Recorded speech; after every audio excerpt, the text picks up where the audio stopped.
আসসালামু আলাইকুম রহমতুল্লাহ। বাংলাদেশের প্রথম এবং একমাত্র fully license game fishing tackle manufacturing এবং game fishing consumables manufacturing brand, অর্থাৎ শৌখিন মাছ শিকারের টোপ, চার, ছিপ, বড়শি এগুলোর manufacturing brand primitive fishing by আকিবের স্বত্বাধিকারী আমি আকিব।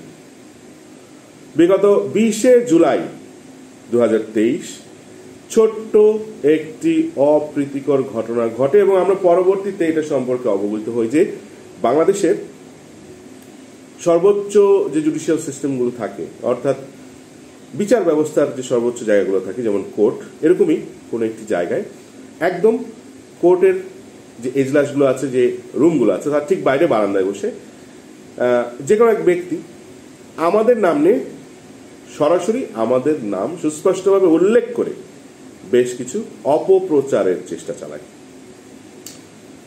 তার বক্তব্যের মধ্যে আমরা যা বুঝতে পারি বা বাকি সবাই বুঝতে পারে, তার উপর ভিত্তি করে আমি এই বিবৃতিটা দিচ্ছি এবং এই বিবৃতি বলতে এখানে আমার কিছু সুস্পষ্ট প্রশ্ন রয়েছে, যেই প্রশ্নের উত্তরগুলো আমরা অবশ্যই আইনের মাধ্যমে ইতিমধ্যে চেয়েছি। প্রশ্নগুলো হচ্ছে অ্যাকচুয়ালি 1, 2, 3, 4 এইভাবে করে আলাদা আলাদা করে দেয়া সম্ভব নয়। নাম আমাদের নেওয়া হয়েছে, কাজেই এখন পর্যন্ত তাদের বিভিন্ন ভিডিও বা বিভিন্ন জায়গায় যে বক্তব্যগুলো আছে সেটা যে সুনির্দিষ্টভাবে আমাদেরকে করা হয়েছে অভিযোগগুলো, তা আমরা বুঝতে পারছি। আমাদের এখানে বেশ কিছু প্রশ্ন রয়েছে। প্রশ্নগুলো হচ্ছে, এই স্প্রে বিক্রি করে কোটি কোটি টাকা অর্জন করা হয়েছে, আমরা কিভাবে এটা অর্জন করেছি? কোটি কোটি টাকা কার কার কাছ থেকে আমরা এই কোটি কোটি টাকা অর্জন করেছি? সুস্পষ্টভাবে এই কোটি কোটি টাকার অর্জনের জায়গাগুলো যিনি আমাদেরকে দোষারোপ করেছেন বা আমাদেরকে মানহানিকর বক্তব্য দিয়ে পুরো বিষয়টাকে ঘোলাটে করার চেষ্টা করছেন, উনি আশা করছি যুক্তি দিয়ে প্রমাণ দিয়ে দেখাবেন যে কোটি কোটি কোটি, সর্বনিম্ন কোটি কোটি বললে 2 কোটি টাকা হয়। সেই 2 কোটি টাকা কিভাবে আমরা 2 কোটি টাকা কোন কোন জায়গা থেকে স্প্রের মাধ্যমে অর্জন করেছি সেটা উনি প্রমাণ সহ দেখাবেন এবং আইনিভাবে। এটা গেল প্রথম প্রশ্ন। আমি বাংলাদেশের নাগরিক, আমার বাবা এবং দাদা রাজশাহী। কিভাবে কিভাবে রাজশাহীর সাথে আমার পৈতৃক সূত্রে আমার বাবা এবং দাদার শহর, জেলা বা বিভাগ রাজশাহী নয়। যেহেতু বলা হয়েছে রাজশাহী কারো বাপদাদার নয় এবং আমাদেরকে উল্লেখ করে বলা হয়েছে, আমরা প্রশ্ন করতে চাচ্ছি এবং আইনিভাবে তাকে উত্তর দিতে হবে যে কিভাবে রাজশাহী আমার বাবা এবং আমার দাদার শহর, জেলা বা বিভাগ নয়। আমার নারীর সম্পর্ক, আমার রক্তের সম্পর্ক বিষয়, স্পর্শকাতর ব্যক্তিগত বিষয় এখানে প্রশ্ন করা হয়েছে। কাজে আমরা এটার উত্তর চাইছি অলরেডি। আমি আকিব বাংলাদেশ এবং বাংলাদেশের বাইরে বিভিন্ন শিক্ষা প্রতিষ্ঠানে শিক্ষা গ্রহণ করেছি এবং এই অধিকার সবারই আছে। বাংলাদেশের কোন আইন বা কোন নীতি অনুযায়ী আমরা বাংলাদেশে এসে এই game fishing tackle manufacturing brand হতে পারবো না বা টোপ, চার বিক্রি করতে পারবো না? কেন পারবো না? যিনি এই ব্যক্তি আছেন, যেহেতু বিভিন্ন সময় এই কথা বলা হয়েছে যে বিদেশে পড়াশোনা করে এসে এখন টোপ, চার বিক্রি করছে, কেন আমরা বিক্রি করতে পারবো না সেটার উত্তর এবং ব্যাখ্যা তাকে আইনিভাবে দিতে হবে। বড় লোকের ছেলে টাকা দিয়ে চাইলেই লাইসেন্স কিনে নিতে পারে। বাংলাদেশে বিভিন্ন অধিদপ্তরের আন্ডারে যে সকল প্রতিষ্ঠানগুলো রয়েছে, যেমন শিল্প মন্ত্রণালয়ের অধীনে বাংলাদেশে রয়েছে বিএসটিআই এবং রয়েছে DPDT, department of patent, trademark and design. বাংলাদেশে কিভাবে যেহেতু আমার নাম উল্লেখ করা হয়েছে সেহেতু আমাদের উপরেই বর্তাচ্ছে, তার উক্তিটা আমাদের উপরেই সুস্পষ্টভাবে বর্তাচ্ছে।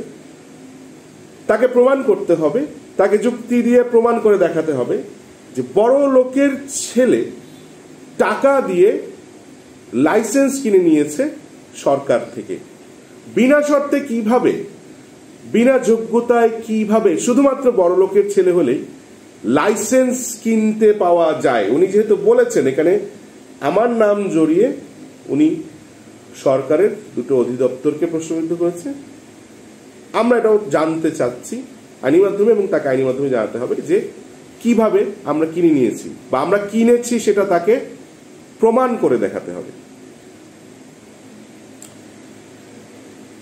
আমি আকিব একজন ব্র্যান্ড ওনার এবং একটা ম্যানুফ্যাকচারিং কোম্পানির ওনার। আমরা শৌখিন মাছ শিকারের টোপ চার তৈরি করে থাকি। বাংলাদেশ, দেশীয় এবং আন্তর্জাতিক গণমাধ্যম আমাদের এই যাত্রা নিয়ে, আমাদের এই ভেঞ্চার নিয়ে একাধিক রিপোর্ট এবং প্রতিবেদন তৈরি করেছে, পাবলিশ করেছে দেশে এবং দেশের বাইরে।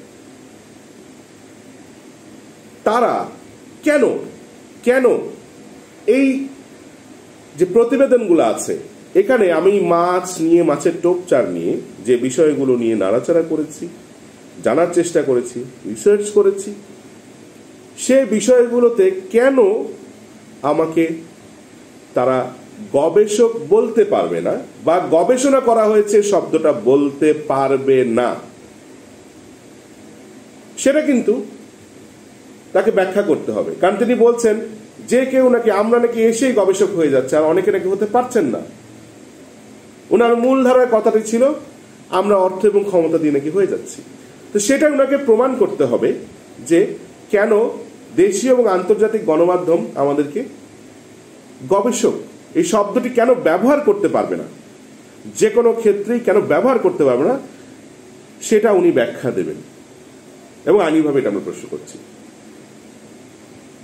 আচ্ছা বলুন তো, আপনারা যারা শখের বসে মাছ শিকার করেন, শিকার করতে কোনো বাধা আছে? কোনো বাধা নেই তো, তাই না? ব্যবসা করতে কোনো বাধা আছে? বাধা নেই তো না, তাই না? হ্যাঁ, তবে নির্দিষ্ট কিছু নিয়ম আছে, নির্দিষ্ট কিছু আইন আছে। আপনি যখন কোনো কিছু নিয়ে কাজ করবেন, আপনি দেশ ও জাতির জন্য কাজ করলে সম্মানিত হতে পারেন, সেখানে কিন্তু কোনো বাধা নেই। ভারত হতে আমাদেরকে 2022 সালে ইন্দো বাংলা মৈত্রী সম্মানে ভূষিত করা হয়। যে এটা একটি আন্তর্জাতিক অর্জন, আমার দেশের জন্য যেমন ঠিক আমার জন্য তেমন। আমরা নাকি এসেই এই খেতাবগুলো অর্জন করে ফেলছি এবং এটা নাকি আমরা অর্জন করতে পারি না। এই ব্যক্তির কথা এবং তথ্য মতে কিন্তু আমরা পারি না। এখন প্রশ্ন হচ্ছে, কেন আমরা এই ইন্দো বাংলা মৈত্রী সম্মান বা আন্তর্জাতিক যে কোনো খেতাব বা যে কোনো জাতীয় পুরস্কার পেতে পারি না? কেন আমরা পাবো না? সেটা তাকে যৌক্তিকভাবে প্রমাণ করতে হবে এবং আমরা তার কাছে আইনিভাবে উত্তর চাচ্ছি।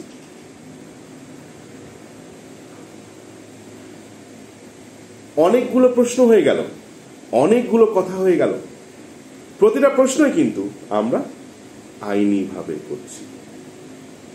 আচ্ছা, আকার ইঙ্গিতে বোঝানোর চেষ্টা করা হচ্ছে যে, আকার ইঙ্গিত বলাটা ভুল হবে, যেহেতু আমাদের নাম নিয়ে কথা বলা হয়েছে সেহেতু এখানে সুস্পষ্ট আমাদেরই বলা হচ্ছে। তার যে আন্দোলন, সে যেটাকে আন্দোলন বলছে, তথাকথিত তার ভাষ্যমতে যেটা আন্দোলন, সেটাতে নাকি আমাদের ব্যবসায়িক ক্ষতি সাধন হচ্ছে, আমাদের স্বার্থে লাগছে, আমাদের হাতে ঘা লাগছে। আচ্ছা, উনার কাছে আমরা জানতে চাবো যে আমাদের কি ব্যবসায়িক স্বার্থে আঘাত লাগছে বা কি সমস্যা আছে। উনি যেহেতু বলেছেন যে আমাদের স্বার্থে আঘাত লাগছে, আমাদের ব্যবসায়িক ক্ষতি হচ্ছে, সেহেতু উনাকে ব্যাখ্যা দিতে হবে যে আমাদের কি এবং কত পরিমাণ ক্ষতি হয়েছে, কোন কোন দিক দিয়ে ক্ষতি হয়েছে। উনি যেহেতু বলেছেন সেহেতু উনি নিজেই স্বীকার করেছেন যে আমাদের ব্যবসায়িক ক্ষতি হচ্ছে, কাজে বাকিটাও উনাকে বলতে হবে এবং আইনিভাবে বলতে হবে। আমরাও এটা প্রশ্ন করব যে উনি কি মনে করেন। ইতিমধ্যে অ্যাকচুয়ালি আমরা করেছি। আইনের মাধ্যমে প্রশ্ন করছি। এখানে আরেকটি বিষয় আমাদের দৃষ্টিগোচর হয় যে বাংলার ইতিহাস ঐতিহ্যের মধ্যে, বাংলা যে মাছ ধরার ইতিহাস এবং ঐতিহ্য রয়েছে, শৌখিন মাছ শিকার ইতিহাস ঐতিহ্য, এগুলো রক্ষা করার জন্য উনি কাজ করছেন এবং আমরা নাকি এগুলো নষ্ট করছি। আমরা জানতে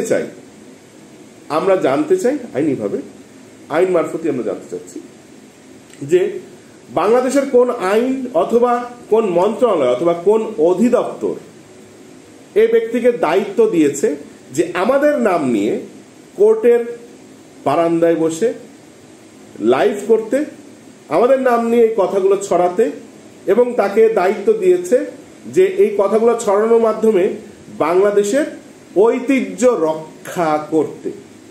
কোন আইনে এটা বলা আছে? বাংলাদেশের শৌখিন মাছ শিকারের, বাংলার মাছ ধরার টোপ চার, এগুলো রক্ষা করার জন্য কে কোন আইনে কিভাবে তাকে দায়িত্ব দিয়েছে, এবং সে কারণে তারা আমাদের নাম নিয়ে বিভিন্ন রকম অযাচিত মন্তব্য করছে এবং কোর্টের বারান্দায় বসে লাইভ করছে। এই প্রশ্নটা আমরা আইনিভাবে জানতে চাই যে তার এখতিয়ার কি আছে, তার কি এখতিয়ার রয়েছে আমাদের নাম নিয়ে এগুলো করার। আমাদের বেশ কিছু প্রশ্নের মধ্যে আমরা এই কথাগুলো আপনাদের সামনে উন্মোচন করলাম। জি, বিষয় হচ্ছে যেহেতু কথাটা এসেছে সেহেতু আমাদের সরাসরি নাম নিয়ে আমাদেরকে ইন্ডিকেট করে যে রাজশাহীর আকিব সাহেব যিনি মামলা দিয়েছেন, মামলার বাদী রাজশাহীর আকিব সাহেব একটি ট্রেডমার্ক ইনফ্রিঞ্জমেন্ট মামলার বিষয় যেহেতু উনি উল্লেখ করেছেন, সেহেতু উনি সুস্পষ্টভাবে আমাদের কথাই বলছেন, এটা আমরা সুনিশ্চিত। কাজেই অনেকগুলো প্রশ্নের মধ্যে এই প্রশ্নগুলা আমি আপনাদের করলাম, আপনাদের সামনে রাখলাম। আমরা এটা আইনিভাবে জানতে চেয়েছি এবং আমরা কোর্টের কাছেও আর্জি জানিয়েছি। তো উত্তরগুলো আশা করছি আপনারা সবাই পাবেন। আপনারা জিজ্ঞাসা করছিলেন অনেকেই যে আপডেট কি। আমি আপনাদেরকে একটি সংক্ষিপ্ত আপডেট এবং বিবৃতি দিলাম, বাকি সবকিছু আপনারা জানতে পারবেন। আরেকটি বিষয়, আরেকটি খুব সেন্সিটিভ প্রশ্ন, খুব খুব খুব সেন্সিটিভ প্রশ্ন, সেটা হচ্ছে বাংলাদেশের কোন আইনে বলা আছে যে একটি মামলা চলাকালীন সময়ে আপনি কোর্টের বারান্দায় উপস্থিত হয়ে আমার নাম নিয়ে বিভিন্ন অযাচিত মন্তব্য করে বিভিন্ন দায়িত্বশীল ব্যক্তির নাম জড়িয়ে তাদেরকে আসতে বলে, আপনাকে সহায়তার কথা বলে, টেনে হিচড়ে নিয়ে আসার কথা বলে আপনি লাইভ করবেন, বারবার লাইভ করবেন এবং বলবেন বিভিন্ন মন্ত্রণালয় বা বিভিন্ন অধিদপ্তর কিভাবে কাগজ দেয়, কিভাবে লাইসেন্স দেয় এবং তারা কিছুই বোঝে না। এটার বিচার করবে তার যিনি বলছেন, যিনি বক্তব্য রাখছেন, উনার সিনিয়রগণ, উনার গার্জিয়ানগণ।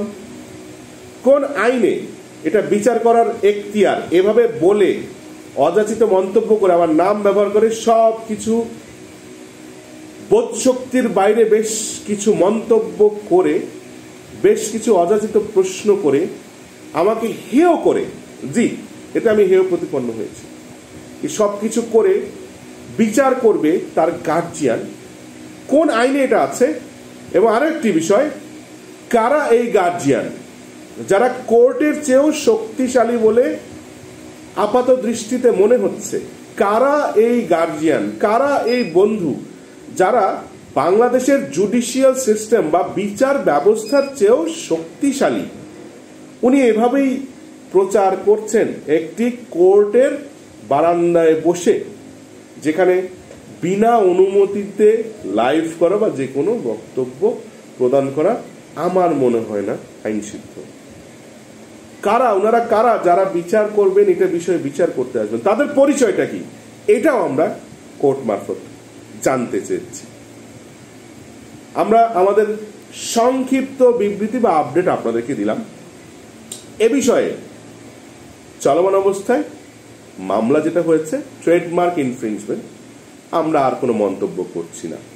আরো একটি বিষয় আমরা জানতে চেয়েছি যে যেখানে ট্রেডমার্ক ইনফ্রিঞ্জমেন্ট রেডিটোপ এবং কারেন্টারের নাম ব্যবহার করে অপপ্রচার, বিক্রয়, বিপণন এগুলো করা হয়েছে আমাদের রেজিস্টার্ড ট্রেডমার্ক থাকা সত্ত্বেও, এই মামলার কাগজ এবং বিষয়কে কিভাবে শুধুমাত্র আমার বিএসটিআই লাইসেন্স নাই কেন এই কারণে মামলা দেয়া হয়েছে এ কথা বলে প্রচার করা হচ্ছে, কোর্টের মামলা এবং ইনস্ট্রাকশনকে ভুল বলে প্রচার করা হচ্ছে, সে কোন এখতিয়ারে করেছে আমার নামটা সাথে ব্যবহার করে, এটাও আমরা কোর্টের কাছে জানতে চাচ্ছি এবং চেয়েছি ইতিমধ্যে।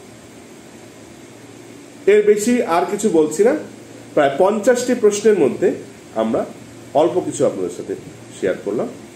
যারা আপডেট জানতে চাচ্ছিলেন আশা করছি আপনারা আপডেট জানতে পেরেছেন, আর বাকি যা আছে সময় মতো সময় অনুযায়ী আপনারা সবই জানতে পারবেন। এখানে শেষ করছি। সবার জন্য শুভকামনা। আগামীকাল থেকে আমাদের রেগুলার ভিডিও চলবে। সবাই ভালো থাকবেন, সুস্থ থাকবেন, ইনশাআল্লাহ আবারও দেখা হবে। আল্লাহ হাফিজ।